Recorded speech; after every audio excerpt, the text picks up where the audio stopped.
Favorite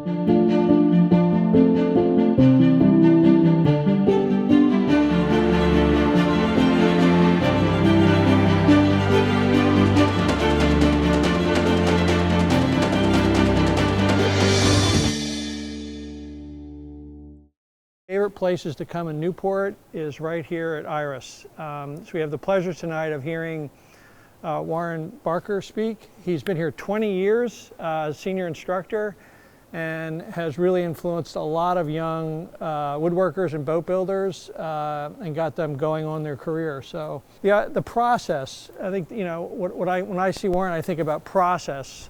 You know, you see a beautiful wooden boat, but you might not think of why or how it got to be created, and I think that's really why we're here, to talk about process and tools and wood, and sort of get an understanding of what goes on behind the scenes.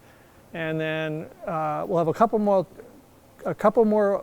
talks during the show. Warren gets to go first, but without further ado, I call this, or I pitched it to Warren as a walk and talk, because we don't have much room to sit down. So I hope you, I'd like to keep it informal if he doesn't mind. Ask questions, but I think we're going to head upstairs in a moment, and he'll take us through the process of boat building.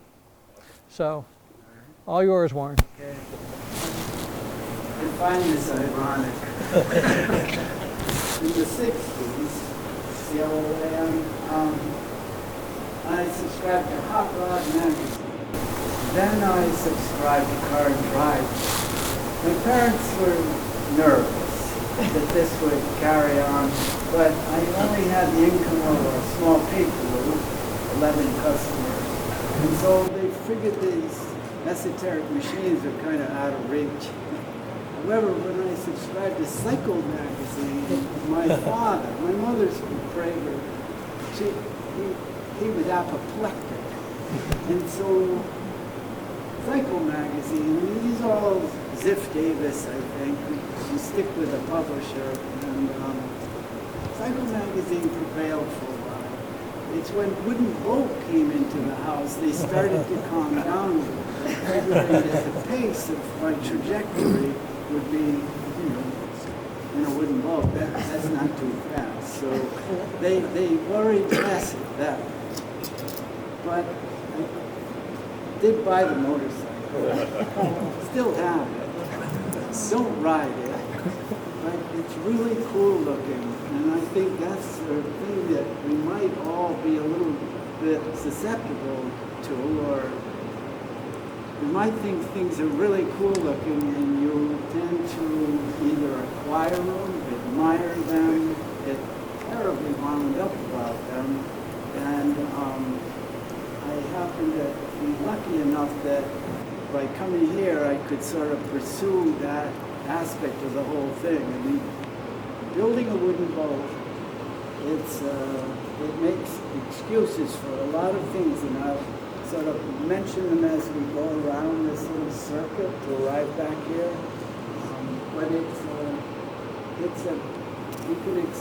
is a beautiful piece of sculpture at one, and it's drawn beautifully. It's a beautiful piece of sculpture, upside down. There it is. Don't move it. It's gorgeous in itself. And then you turn it right side up, and this is supposed to be a utilitarian object, and it turns into a piece of furniture, and you get terribly precious. Oh, this thing, don't let anyone touch it. And I've had people coming in, may we touch it?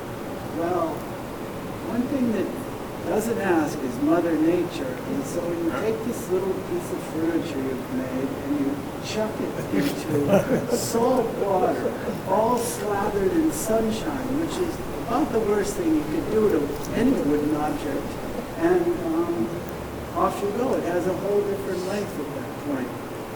And I must admit, I've always found that I find launch day, I don't know much about pregnancy, but you know, women have more than one baby, so I think that there's just this, you launch something into the world and you might even do it again. And so Obviously I have, because I've been here much too long, and it's terribly cool you're here. However, I still can tell you how fast they rented along in 1967, and all those facts still rattle around in there. So I go up to that museum and just, did I have one of those? No. The answer is no. So lucky thing we're here. So I'm sorry to say that you have to sort of pay your dues. We're going to slide upstairs into a classroom.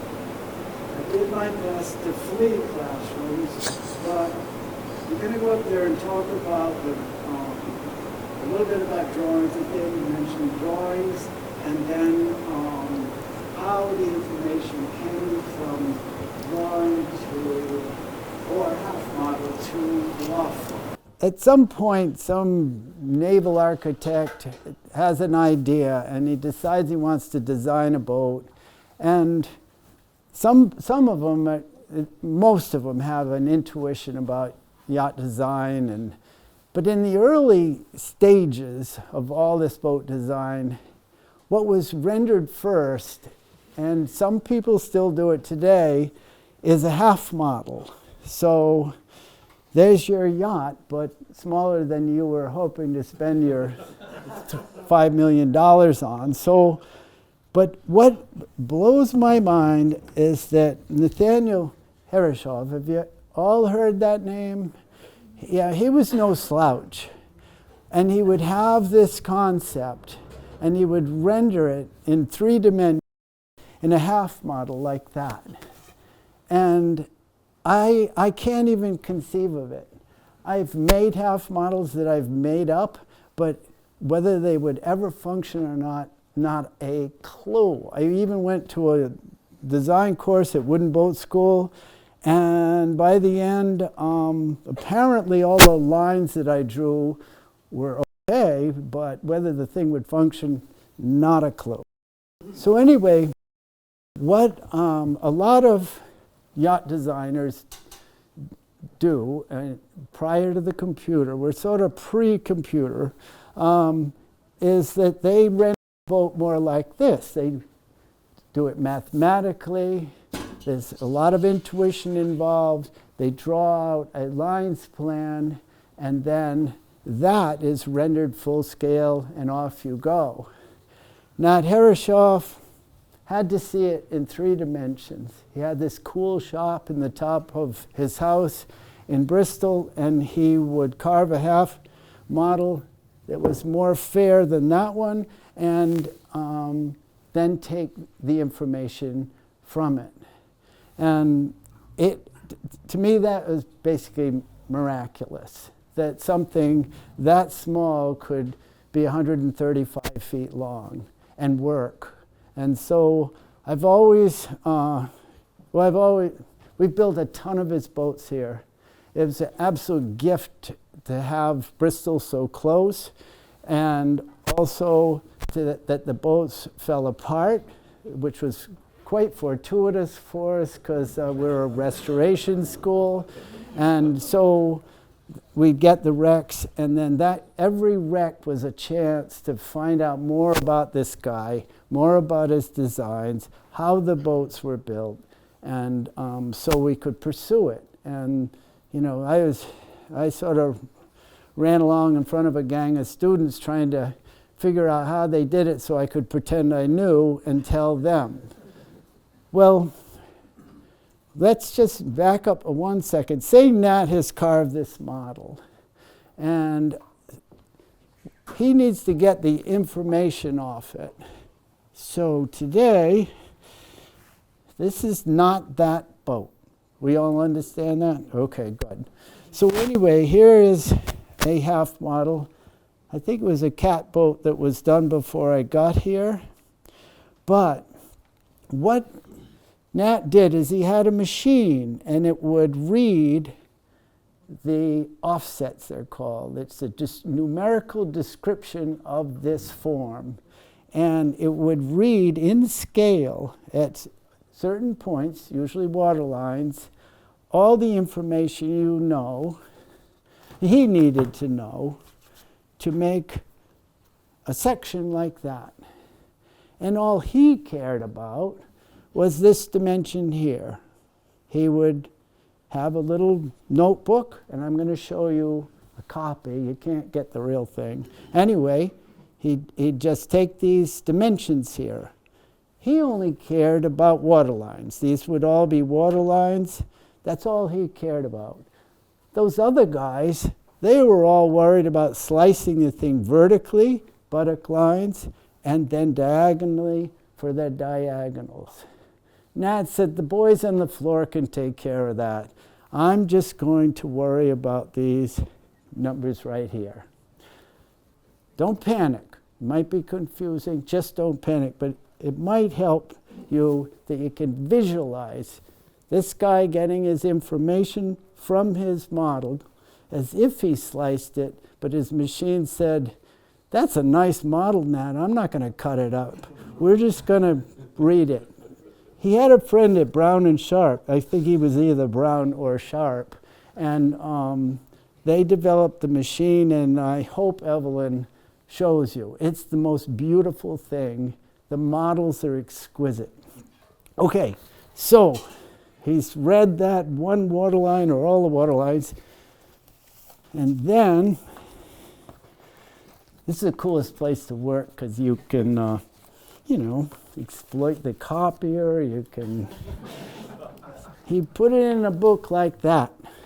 So 568 was a Colonia dinghy, and 1892, I think. And he would write, so you're going to say, wait, I'm in the back of the room, I can't see a thing. Anyway, he would write all these little weird notes and little weird numbers.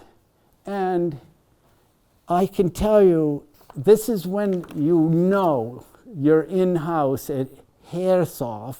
It's so cryptic that I think it was creating trade secret. They didn't want to broadcast. Everything was kept in-house. That's why we have all this stuff, because not only was it kept in-house, the family prevails, and the family kept their cards close to their chest. So yes, I have them. It's copied. Evelyn actually took all these pictures, and but I found, it can be quite taxing to try to interpret all these numbers. But when you sort of get the hang of it, and his boys definitely did, you can motor through them. The Herreshoff archive is at MIT, so all the stuff is preserved and available. Yeah. The thing is, all this stuff is still together. So for the 12.5, the 12.5 was a design that was purchased by Cape Cod Shipbuilding, so I'm not supposed to have this. However, I do, and it's all covered with coffee and really hard to read. So we went one step further, Fisher's Island 23, giant numbers. And we thought that would help us a lot. And it did help me significantly. And then I just want to show, this is semi-modern. Semi. If I can get it to come out. One of the coolest things about the whole process is if you do it on a spreadsheet, this is my handwriting on a spreadsheet. Yes, I've actually done it with a computer. What's cool, this is an S-boat. Do you notice anything about it when it's all spread out on a spreadsheet? It looks like a sailboat. See? That's the after end. Wait. Keel, after end. When I did this, I did it by hand, obviously, and I looked at it, and that's fantastic. So, of course, my students, I tell them, obviously it's going to look like a sailboat because there are more numbers in the middle than the ends. And it's a process that we can continue to slice this boat up. we could continue to make models that show how it was sliced, water lines. I think we've got a diagonal here, see, sliced at an angle. Buttock lines we've got somewhere. Well, we had them. Oh, here they are. Yep, so now we've sliced a boat vertically for the buttock lines. So Nat said, I don't want to deal with all that. I'm just going to give you water lines, half breadths, and you're going to build the boat. So his information went from his little notebook. It would go to the loft floor. What I don't know is whether they drew the boat out full scale. We know that they did it in sections and basically built the molds and then tweaked things and made it all work. But it was sort of, it expedited the process. And so, as I say, I'm not quite sure if it was all drawn full scale, but we draw it all full scale. I'm one of those nervous types, and it has to be all drawn out in all these views.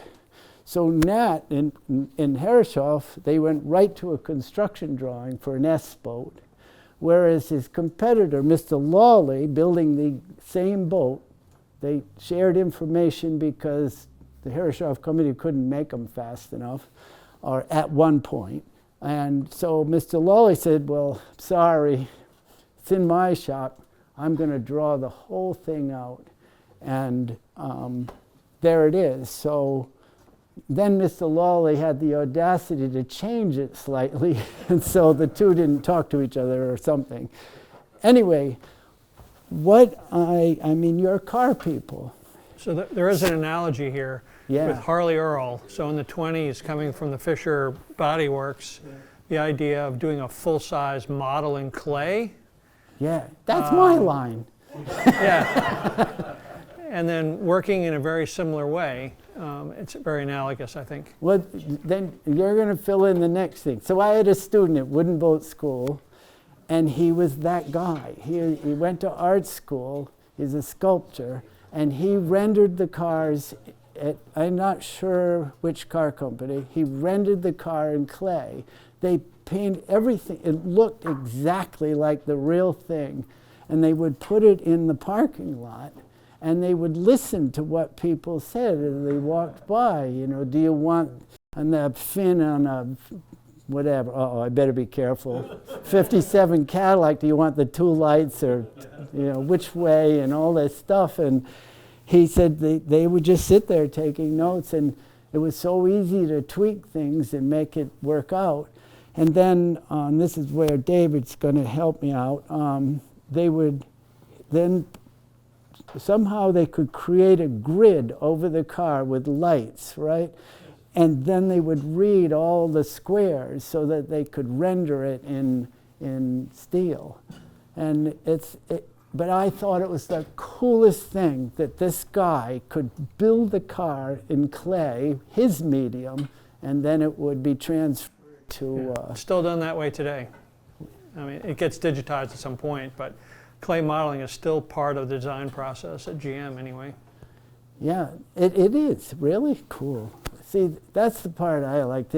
You've got somebody with their hands rendering something. Now your job is to recreate it with a skin that actually keeps the elements at bay or floats or does something useful. And so what these guys did is they would create these drawings, take that shape, make it functional, efficient, all those things, and then they would create these drawings that filled in all the construction techniques. Quite often these drawings, this one isn't, it'll all be in Nat's handwriting, the scantlings for the boats. And he dealt with wood as an engineered material. It is the first composite material in that it's all these little straws held together with cellulose, there's cellulose and glue, not gluten, that was close. Basically it was glued together with lignin. And, but anyway, wood is intrinsically strong. And so Nat Herreshoff would pick his species for a particular part of the boat, and we'll talk about that when we go downstairs. But what I just thought from this section is that transfer of information. People have different ways to do it, but eventually they want to make sure that their concept is rendered accurately, and that's why we loft things. The other thing that I pulled out, just so you know, Nat Herreshoff he wore a stiff collar, and he was a compact guy. He was quite forthright. I'm not sure how much of a sense of humor he had.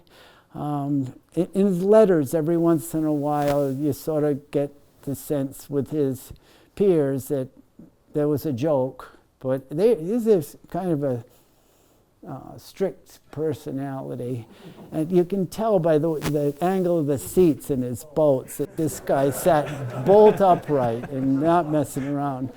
But what I've noticed in the drawings, and the drawings are fascinating, they are unbelievable. And Evelyn not only photographed them all, she remembers them, which kills you.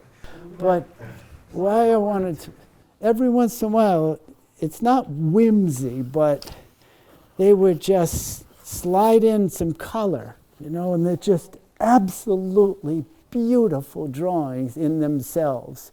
Now, Evelyn told me that the draftsman, one draftsman did so many of them that he decided every time he signed it, he would change his name a little bit. And so Evelyn, being Evelyn, knows, you know, what era he was HW or, you know, it was bizarre, but she said he must have been bored.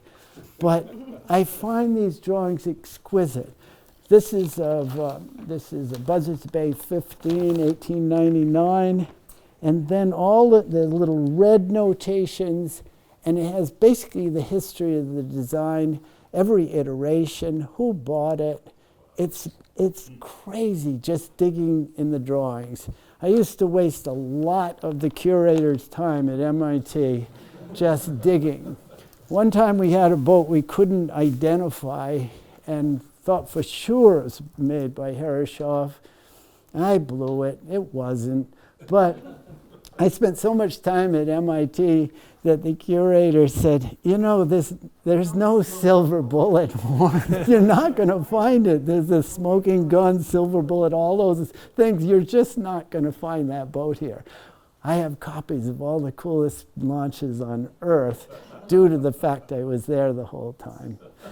So just so you know, this is that boat in your museum, that little, this one was electric. They put a gas engine, but, and then we built one for Donald, well, not for Donald Tophius, but he ended up with it. And it's a 14-foot, it's a iteration of a Columbia lifeboat, but that's just what's up there at the you'll see school. It up in the museum. Beautiful lap straight, beautiful little boat. Belonged to Henry Ford, so there's a car connection. Yeah, that there guy, as well. Henry Ford. What did he say about wood, Henry Ford? Well, there's a quote on the wall. You'll read it when you get there. Yeah, I can't remember it. Anyway, I thought Donald might be here, you know, and I pulled it out. I want him to give it to me.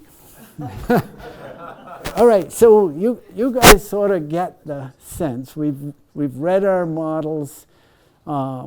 We've either put a grid over a clay object or a wooden object. We find Nat's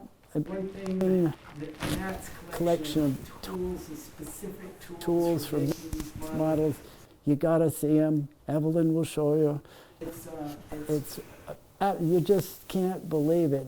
And the idea that he had, I don't know how many kids, he had a very patient wife, because he'd just run that whole operation all day, and then he'd eat supper and go up to and design the next America's Cup boat. I never can figure out how these people pull this stuff off.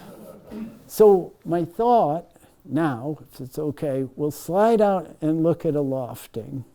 And I'm going to just emphasize how useful it can be. I think, my prize students are here, and they might tell you that you can't bank on everybody understanding that weird little nomenclature in the book, that you have to sort a lot of stuff out on the floor. And what we've discovered is ink is a lot cheaper than wood. If you screw up on that floor, you just change colors. Red isn't, it doesn't say you're useless. It just said, ooh, good for me, I noticed that mistake. But you do that in a nice piece of white oak, or we won't mention teak, it gets expensive super fast. So this is where you make your mistake. So what we had was, this is that 12.5 that's downstairs. And so this is not a design in 1914. And we had all these numbers. And they basically gave you a distance from the center line out to a certain point here.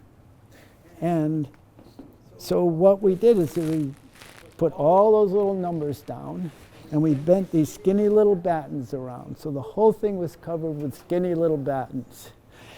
And then we would slide another thinner batten underneath, take all these points along that water line, transfer them over here, like that, boom, boom, boom, and then put a batten through the whole shooting match.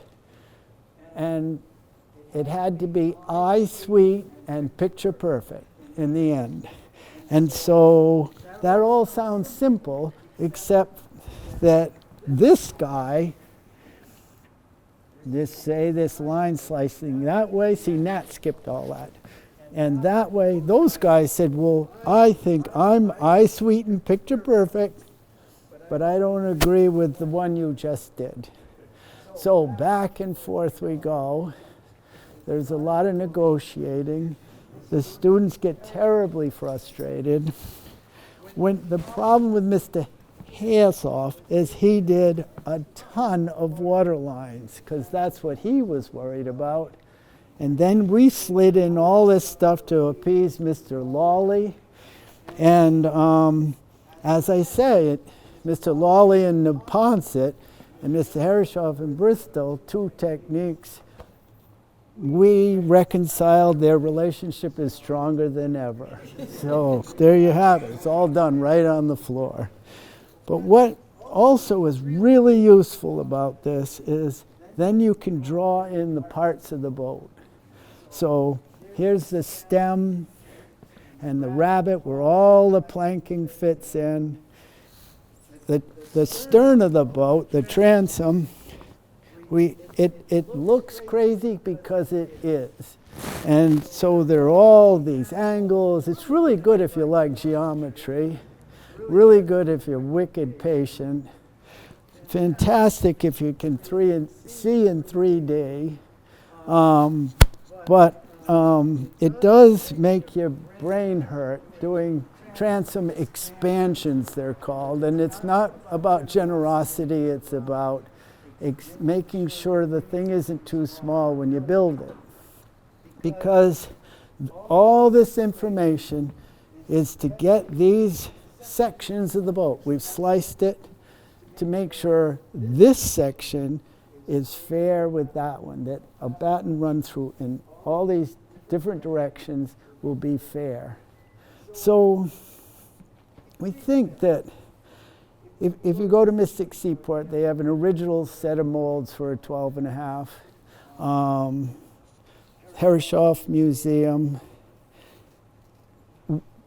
You'd love to compare them someday, but maybe you better not. And I built a 12.5. I only got the ballast keel and built one in my shop in Westport. It has won so many races out in the vineyard that they want to measure it. I'm terrified. We just made it nice, you know. You got the information from Mystic. It all looks nice, and spent a lot of time. And but I'm a little nervous they might find out something, you know. I did put an electric motor in the after end of the keel, but I never told them. So, but anyway, it's a long process drawing it out full scale. But as I say, all the molds, we've got a set of molds down there for you to see. All the molds come from it, the stem and how to cut the rabbet to receive the planking, the transom. One thing about Herreshoff is they had floor timbers, so if you're not familiar with these terms, don't worry, I'm going to show you one. But anyway, you can draw the whole backbone on this drawing and make it. You actually make it before it's fitted to your forms, and you cross your fingers that you got it right. But it gives you an opportunity at least to get all the information you can off this thing. And so it even boiled down to this week. We have done a few of these. So these are mass steps from the ones we've done. Bonita, huh? I thought it was the other one. Well, anyway, midget, that's the boat downstairs. So we've got them here. If you want, you know, souvenirs or anything, but don't you dare take them. So these are the ones we've done. And then I think, is Drew here? Which one told us the answer? Midget, right? Yeah. So we're thrashing around because a lot of these have been replaced. The boat we have is 1914. The other one, there's another 12 down at the end we did last year, that's 1930. Anyway, so in the interim they've replaced things, but it turns out that midgets was the one that fit everything, which is a lucky thing because we're doing the boat. And you know, it resolved just certain little questions. And so you're probably looking around here and saying, this place is a mess. Look at all the rubbish, it's that junk. Well, as I say, I'm a bit nervous. I don't let them chuck a thing till the boat's done, because it really is handy to go and check how you're doing. You know, you're cutting this very expensive piece of white oak, and you might want to check with the old one before you cut it. And so having the parts around definitely helps. And it also helps the instructor when he forgets how it was done. And I sneak up and I dig around in that stack of rubbish, and oh yeah, that's it. And then you go down, you're an expert. So it's the way to go. So anyway, that's even the rudder, and making sure when you cut a hole through the stern of the boat, you've drawn it and kind of figured it out, crossed your fingers, hopes it all work. So now we've gone from, you know, the information from a half model to numbers to this to the actual parts of the boat. And you know, I know in cars are they drawn out like that? Yes. Pretty much, Yeah. right? And Full-size drawings, yeah, that was typical. Of course, now it's all done digitally, but you know, I know everything's done digitally now. It's better for your knees because you spend a lot of time on your knees here. But you can get your exercise going from your knees to standing to your knees 5,000 times. And so it keeps you somewhat limber. All right, anything else up here? No, except that what's cool is that mast was made in 1914, and it's still, we put a new end on it, but when they talk patina, that's patina. And so this boat was owned by it was commissioned in 1914 by this fella, William Cameron Forbes, and he bought 4 of them to take out to Audrain Island in Buzzards Bay. And the family is quite interested in preserving the patina, the parts that W.C. Forbes touched, whatever they can. And so we're trying to maintain as much as we can. The boat has been restored a couple of times. It finally has so many screws through the planking. The planking was about to just let go it in 24 places where there's a frame, and so they said, okay, let's see if you can put something under the seats that WC sat on. So I'll show you the seats too. So there you go. All right.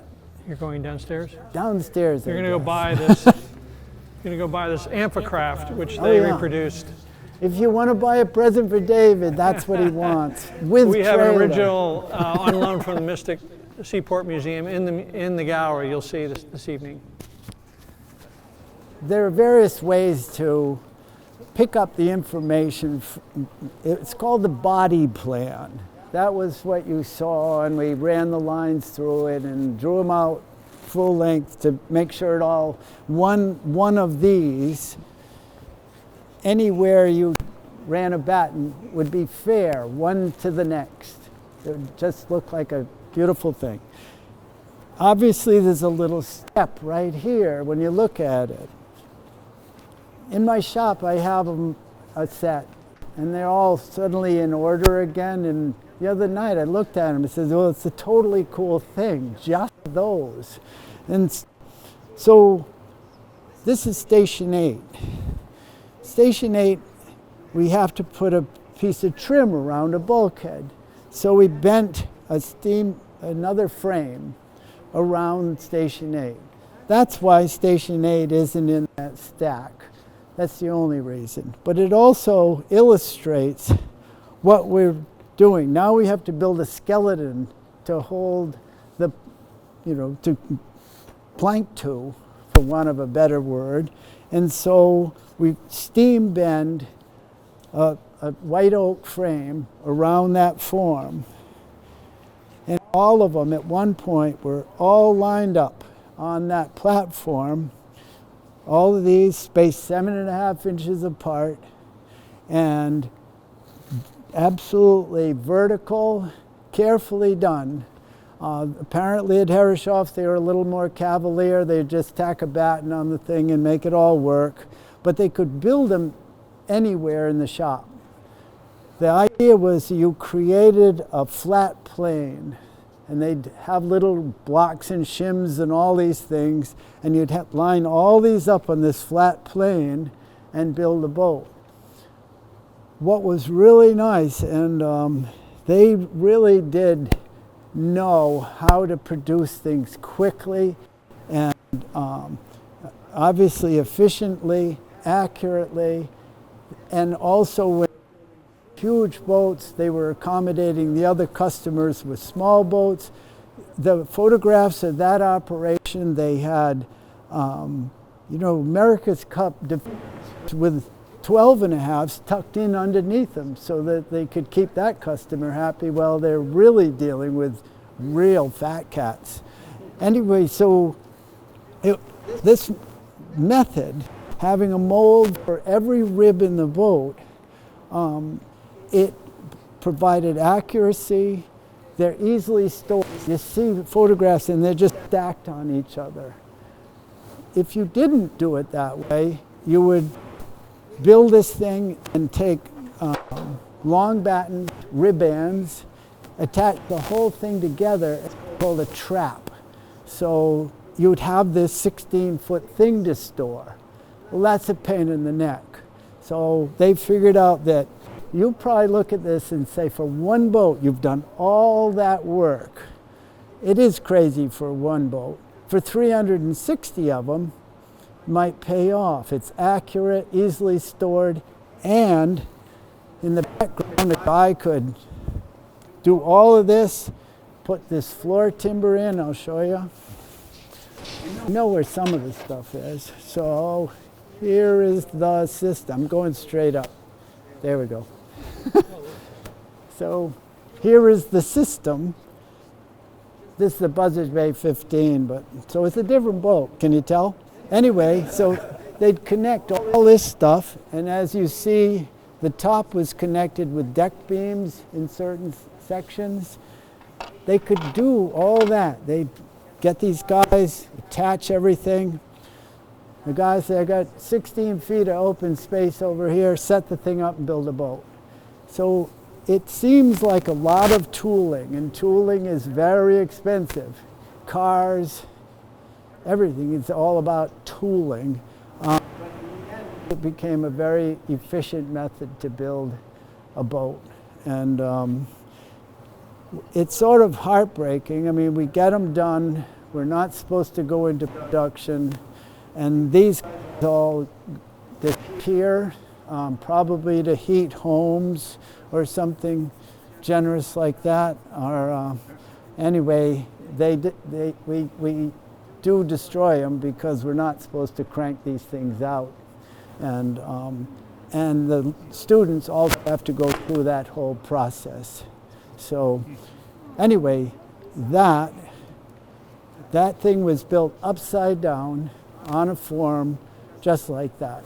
And it reminds me of that, the buck that's up at this, the museum. Have most people been to the museum and seen the display? So there were all those forms, piece of, well, it had a wheel.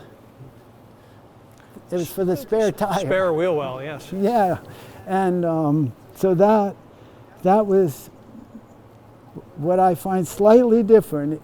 That was all bent, manipulated, wasn't stamped, right? No, on English wheels or what's the other one? Flemish wheels. Yeah. Some guy, and then he tests it on that form. Whereas this we do a lot of the fitting to the form, but the form also, you can bend your skin around it, planking, to it serves two purposes. You fit your plank to it, and then bend the plank around it, and so the skin is actually manipulated by the forms. I wonder if that's why you say form, yeah, and in car world they say buck, because to buck up or be able to planish the finish on some of these sheet metal pieces that are formed are done on the buck. So they are. They can be. You can do it? They can be, the final finishes. So I think that's why they say buck instead of form. Yeah, well, and I don't say form. I just have about 15 times, but they're molds. Molds, I'm sorry. No, I've been molds. Yeah. There they are, a set of molds. So anyway, it's sort of the road to the boat itself. And you wonder why orthopedic surgeons, at Wooden Boat School, I have all these orthopedic surgeons. They show up, what do you want to do? Build a boat. It looks just like a skeleton, no kidding. And it's amazing. My brother-in-law, what do you do in your spare time? He'd be in his scrubs because he was on, and he'd be building a boat. Anyway, it's the models now, don't worry. So anyway, this is what that's for. They set it up accurately. They had a stem all made from the drawing, a transom, stem, transom, and then started planking, basically. So it really is, it's time-consuming, but efficient also. And as I mentioned earlier, it'll be hard for me to get it out of there. I'm going to get it out of there. Don't panic. I'm just going to slide over here. Okay. This is not for that boat. Every plank, it is actually shaped to fit the form this way. And then with long battens, we decided that we had all these battens on the boat, looked at it, eye sweetened, picture perfect, and developed a shape fore and aft. But it fits this way, and then the molds themselves, that's what you wrap it around, and you've steamed it, so it's steam bent, it holds some of its shape, and that's how the skin is made. So you don't, in total, shape the whole thing over here and apply it. It's actually bent around the boat and made to fit, one to the next. So this is for a beetle cat. This is a reject, just so you know, if somebody notices something about it. But anyway, you'll see that it will take, when you've steamed a piece of wood, it will take that shape and retain it to a certain degree. So each and every one of those planks has been lined off, it's called, and fitted and applied to the boat. So now that I know that they can tweak that metal on the buck, I thought it was all done over here and applied and back and forth. That helps us because we tweak a lot on the boat. So I read that Henry Ford had a little thing about control, if I have gleaned from my reading. He liked things, well, he liked to be in charge and pretty much dictate most every aesthetic and everything else. And so when we talk cars and wood, we've basically been in the sort of creating the form using wood. Wood's a nice medium to build the forms, and then you can attach metal to it, or in this instance, we really do use, it's not a play on words, but seems to be more fluid. So we use steam a lot. I think Henry Ford would love it if he had hackmatack trees, because hackmatack, the grain goes around in curves. I'm not sure Henry Ford was that intrigued with wood involved with curves. From what David has told me, you really, if you're going to make something that makes, say, the trim on a Ford Woody, you get a whole bunch of straight pieces and make that curve, mill it out, and it's stable. It's not going to come back to haunt you. You can make a whole bunch of them, and you're free and clear. The boat thing, we get to use on things like hackmatack. So hackmatack, tamarack, larch, all the same thing. The roots of the tree, so the tree's, pretty sure I got this right. The tree goes up there. It's all taken from the roots of the tree. It's incredibly strong and incredibly light. And in the boat world, this is a dream come true. For Henry Ford, I don't know if he could stand the grain, but he wouldn't want to be, I don't think, this is conjecture, I don't think he would have wanted to be at the mercy of a steam bent component that might unravel, it might move later. He probably, that would have been too much for him. However, there are very few, there aren't that many components in a boat that aren't steamed. So steam is a wonderful thing. You can get your curves out of, this is live oak, and the grain goes every which way, so it's just silly strong. But that's hard to get. These are wicked expensive, and so we steam a lot of our components. So in that 12.5, you can see it in the other one, this is a seat support. It's been steamed around that curve. And the section, you might say, oh, that's no big deal. It is a big deal, but you'll get this little seat support, light, really strong. And W.C. Cameron Forbes, his work for, I don't know, I can't do the math. But anyway, it's an extraordinary thing being able to steam components for anything. So the stem for that boat came out of a rectangular piece of stock, and it was steam bent into that curve. Not to easily. me, I freak out when things like that happen. We did one for Fisher's Island 23. It was a 32-foot boat. We wrapped it around a post in there, 2 come-alongs, and steamed the thing. And it's done with a compression strap.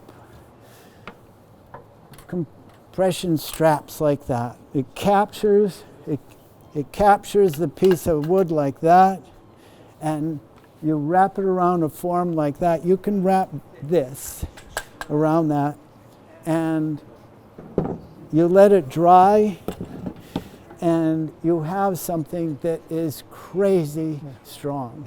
And plus the ambiance, you know, all the steam coming out. You gotta come down during the week and see the steam box running. It's great. I didn't fire it off. I love it. Sorry, I didn't fire off the steam box. I thought it was a little much. However, so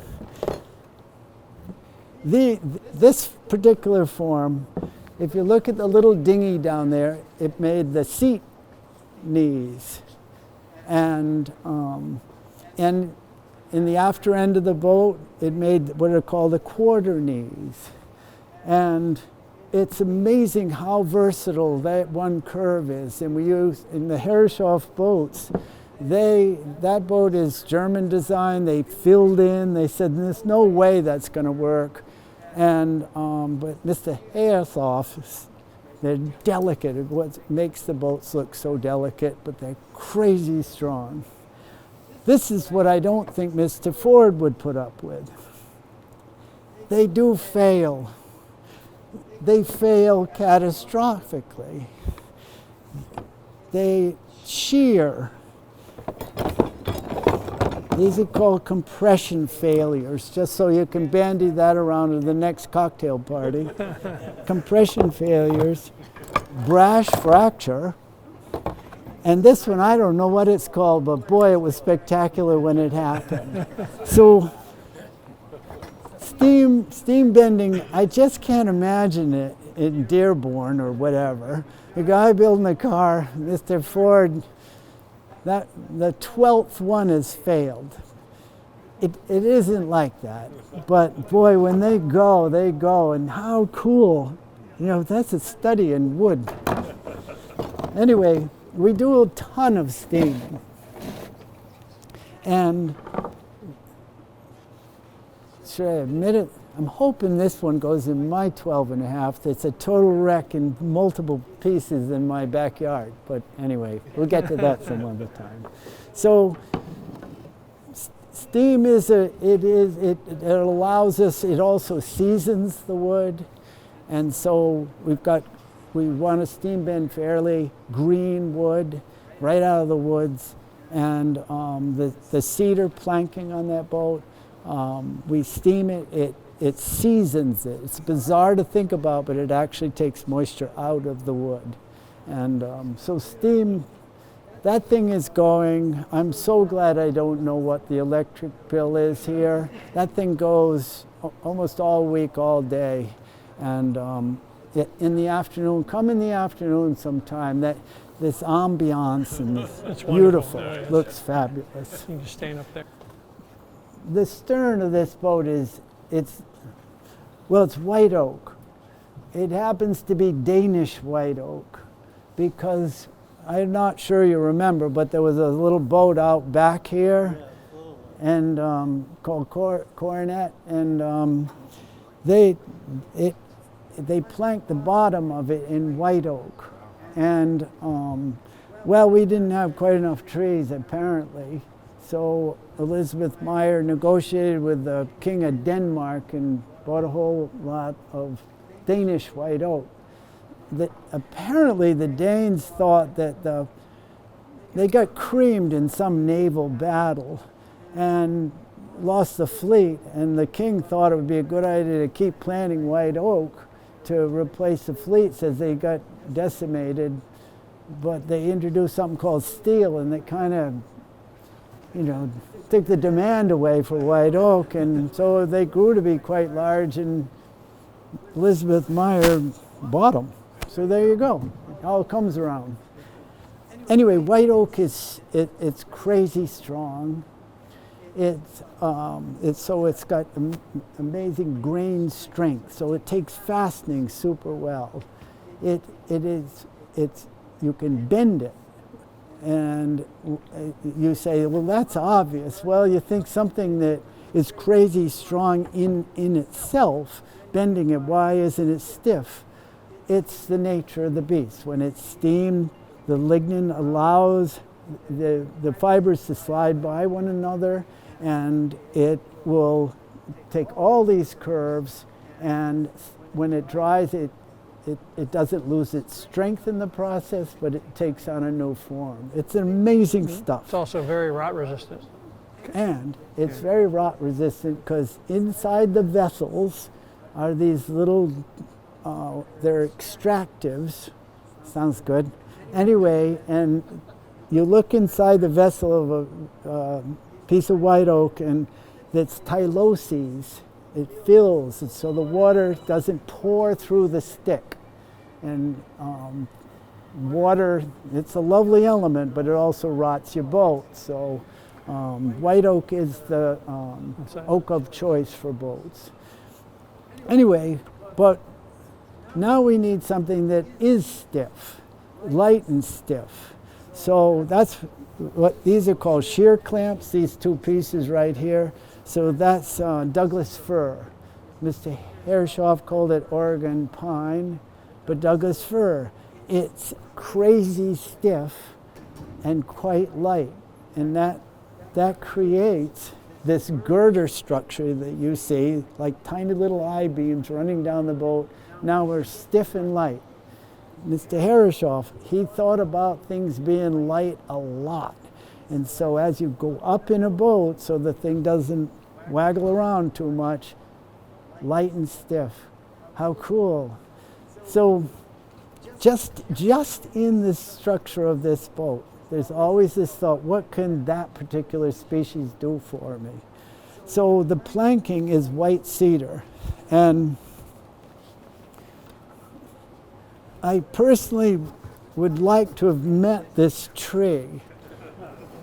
It's bigger than you think. It's over, see that? That's the bark. I mean, underneath the bark, sapwood. So it's out here someplace. White cedar is absolutely beautiful as a wood. It's crazy light, crazy strong, takes steam well, and rot resistant. And so you wonder why you use white cedar, and you actually don't wonder anymore, because it's an absolutely beautiful wood. So you're going to replace all the shingles in your house with plastic next time, so that we can keep the white cedar around. It is a dilemma now. We're down in the Florida Panhandle looking for white cedar. There's a secret cache in New Jersey, we've been told, but it's now becoming a bit of a struggle to find these woods. Oak, not to trash, I don't know, maybe some of you have recently floored your house. I'm going to say it, it's white oak. It used to be red oak. White oak has been discovered by the home building industry, and people love that almost silver quality on their floors. And so now, once we go into competition with the home builders, obviously the demand's huge versus what we've been dealing with. But anyway, so far so good. We have secret people, Duke, and all these secret people looking for white oak trees, and the people are more careful about the harvesting and trying to sort of time it. So just in this structure, as you can see, you're trying you're trying to make a structure that will accommodate people. That's always the problem. If you skip the people, you could deck the whole thing over, be crazy strong. But those people get in the way, so we've got to get W. Cameron Forbes' seats back in. These are very special, and so we're going to build a structure to accommodate them with that steam bent component that I showed you. So just on another wood thing, if you look at Herreshoff drawings, you'll see that he's pretty specific as to his wood choices. And this is butternut. And you might not recognize these, but these are the life preservers for this boat. In the drawing it says they're supposed to be made out of western red cedar, that you grab one of these when the boat goes down, and it actually says for life saving on the seats. Well, I'm not going to bank my farm on that one, but these are butternut, and I do, Herreshoff used butternut a lot in the inside of his boats, and I kind of suspect these might be original, and I wonder if there was, you know, a word from Mr. Forbes to Mr. Harris, or the dealer, Mr. Barden. I want them butternut, please. And you've ordered 4 of the boats, we might as well give you, and also we did some yacht that year. Anyway, so butternut, white oak, cedar.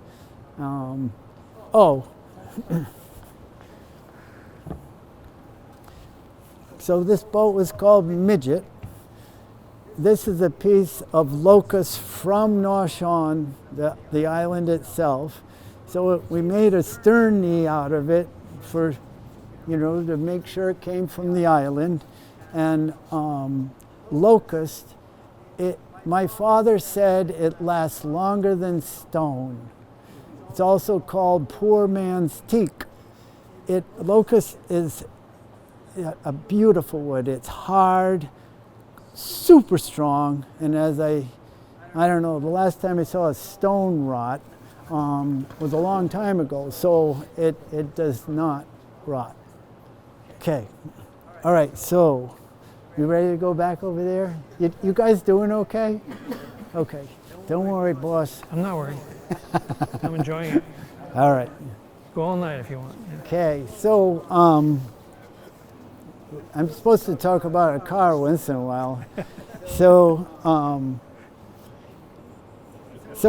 up there they have a coach, a rail coach, and they were coach builders, and I got involved with these boats in Maine, and you'd collect some tools, but then a friend of mine that I worked with for years in Westport, his wife's family lived in Buffalo, and one time he came back from Buffalo. I think this is it. Yeah. Anyway, he had this plane. He said, "You need this plane." And I asked him, why Buffalo? And he said, well, there are all these coach builders out there, and they have amazing tools in their flea markets. So there you go. We've come sort of back to the coach builders. Anyway, what we discovered is everything is curved in boats. So when you see something that can render a curve, you tend to buy it. It's sort of also a soft spot. So I thought, how cool, these things would help me make masts and work on the tuck underneath a boat, and I thought these are great. And I've never been able to make them work. And I was told those are for coach builders. So I quickly made sure I wasn't considered a coach builder, because I have not a clue how to make them work. They tear things to smithereens. So there's this sort of esoteria to the tool choices. You're dealing with curves. Curves are a pain. I think Mr. Forbes really was, Mr. Ford was glad to get away from the woody, to say the least. What is that stick-on wood, Yeah, you know, there's the a name country for it, I've squire. forgotten. Yeah. Well, it's like wallpaper. Ersatz or something. Yeah. Anyway, Thick wood. I learned that a Ford Woody, the finish lasted about a year, and then you had to have the whole thing stripped and done again. I thought the boats were bad. But anyway, dealing with curves, you end up with things like this. So, like this is a compass plane. And so you dial in your curve, and off you go, and whoosh, now you've got this beautiful curve, and then now it goes the other direction. This thing's totally cool. Anyway, and now you go over the convex part, and so where did that thing come from? And you think, oh, it must have been some boat builder. I doubt it, actually. I bet it was more the carriage trade. They developed more tools than I think even the boat builders came up with. Boat builders were farmers. They couldn't afford these fancy things. If you're building a coach for someone at a good price, I bet you could have time to invent this thing or tell Mr. Stanley to do it for you. So you're probably nervous that I'm going to go through the family history of every tool on here. But what we find with boats is you're dealing with curves basically endlessly. And so you curve the bottom of your plane to accommodate the curve, the shape of that form, mold, and the inside of your plank, so you shape the skin to fit, like the buck. And we found this is actually for removing labels on when they made boxes. You take the label off and put your own on. This thing's fabulous for shaping the underbody of a hull. And so what happens is that you start to collect tools. And there's a word that seems to prevail in this whole car, boat thing, is seduction. And so the shape, you're seduced by the shape, you're seduced by the drawing, you're seduced by the tools. And I actually think it's not necessarily seduction, that just the aesthetic of the tools is a whole another realm. I don't like the aesthetic that hangs them on a wall. And so you find that there are these things that are gorgeous and they are so utilitarian and can do such remarkable things that yes, you collect them, you end up, so this is a journeyman's toolbox.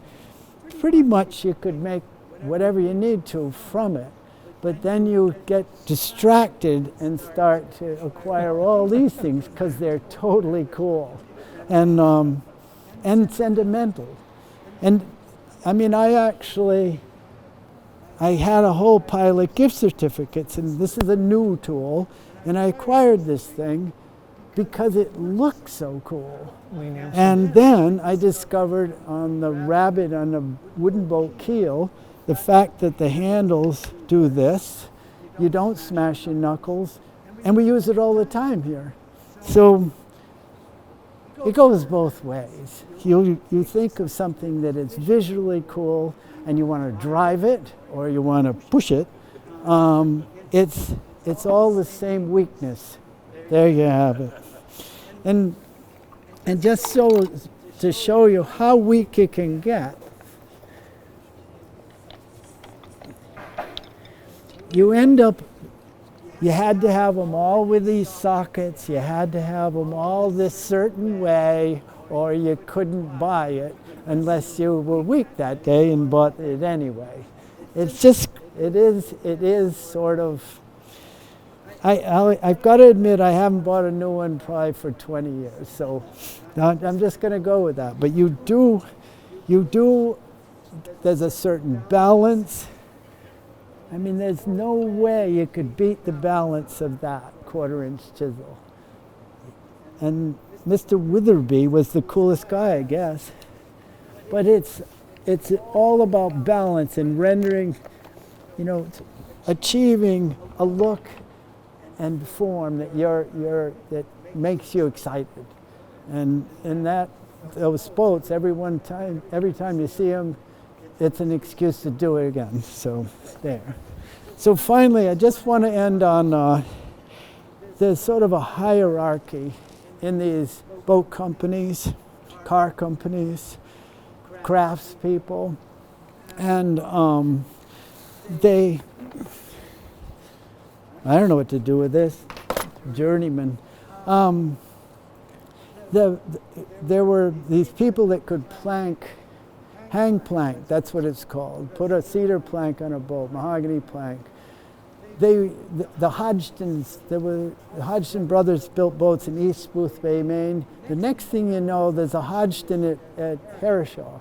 There's a Hodgson at Fairfield Boat Company. Nevins, they moved through these companies. Why? This guy apparently could make planking that fit in his sleep, and they would move around. Within the company, one thing about Herreshoff is people, they had a specific job. They didn't migrate around and do everything. And I think Mr. Ford picked up on that really early. These guys were all in cahoots. Edison, they're all, hey, what about that? And so they had these certain segments of the company that did individuals did certain things. When they came to the pattern makers, now pattern making, we cast in bronze. I mean, cars, it's aluminum, everything is cast, beautiful. Sort of the highest echelon of the craftsmen, the pattern makers. And so these are a bunch of patterns. And my segue, these are called pattern makers rasps. So tools, see how this works anyway. Pattern maker's rasp has just gotten me almost to the end of my talking. So anyway, the pattern makers, they had the most beautiful vices. They would hold the object like that, they could tip it, they could swing it that way.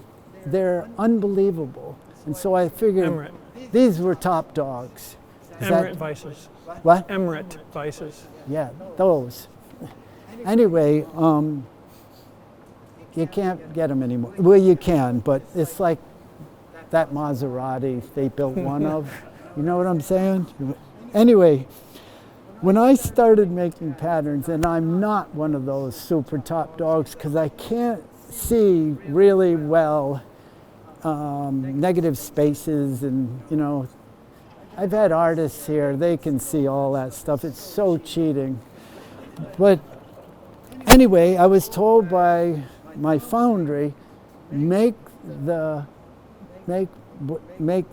object you want itself, the piece of hardware for the boat. We'll make it work, Warren. He wasn't that patronizing, but I got the point. We can deal with you. So all these surfaces, it has to come out of the sand. There are all these things, all these rules, they have shrink rules, the metal shrinking. They have to expand the form. I couldn't deal with any of that stuff, so I'd make the actual object. For some reason, stem head fitting, these are all just what I wanted. Are they all made out of wood? What's that? Are they made out of wood? Yeah, these are wood, except, good question, you're going to be proven right that you think one of those is probably fake. Don't hold your breath. So anyway, then I tripped over real patterns. These are from landing school. See, I can't see that negative space thing, and I want to meet the person, but I don't know where he is. They're absolutely gorgeous, these things. It's got my name on it. That's pretty funny. Anyway, so the foundry all of a sudden decided we've got to get this guy to do a better job. there are some rules. We're going to ask him to do things like this. So now we have to make a pattern. Uh-oh, I hope it works without, split pattern. So the guy can put it in the sand, and then he puts this one in there. It's all drag, cope, all these things that I get confused about. But they started to dial it up so that I had to learn actually how to make a pattern. Don't hire me. It's too expensive. And then all of a sudden, they wanted the whole 9 yards. So this one, we had to make it so they can make this part of it out of sand so that it will make this hollow thing, and it's all set in the sand and hard to picture, right? And all of a sudden, I had to actually do it. All it did is make me appreciate so much more the pattern makers. These guys, they could see it. They knew how the foundry worked, how the sand worked. It was a whole nother world when you got to patterns. And so you see on these boats, the Herreshoff hardware, all these guys have their, see, pattern, Herreshoff fitting, pattern. It all of a sudden, as I say, a wreck comes in, you get a chance to do things you never would have gotten a shot at. And I know I've emphasized enough I'm not a pattern maker, but it is one of the most esoteric things I've ever dealt with. This one's a beauty. You can see the grain of the 3D printer. So this was, we have another world over there, the modern world. And so that machine was told how to make that by going like that. That would take me about 1 billion years to make. It took me 500 million to do that. And so, but still, it is a totally cool thing. So, and I know the guy that made this, not only did he create this with a 3D printer, but then he went to a Bridgeport milling machine and did all the machine work. And that's when he was most excited. And so he's sort of like a pattern maker in my estimation. He can see it, render it in basically 2 different mediums, and come up with this perfect piece of hardware. This was for a replica of We Win, an 1892 half Raider that we built here, and had the strangest steering devices, but it was totally cool. So yeah, there are 8 million things spread out here. Just to show you what you can do with wood, a 3D printer, but just how important it is that the form conforms with whatever the concept was, whatever the use for it. If it's beautiful and functional, it seems to have a whole nother, I don't know, value to me. That if it's beautiful and does that, that's so cool. And I think in the car world and the boat world, those criteria really prevail. Beautiful and functional. It's sort of like they augment each other and make them that much more special. And I think that's why we're sort of hung up about these cool cars that are rendered by hand. And I think that's all I have to say. So that's it.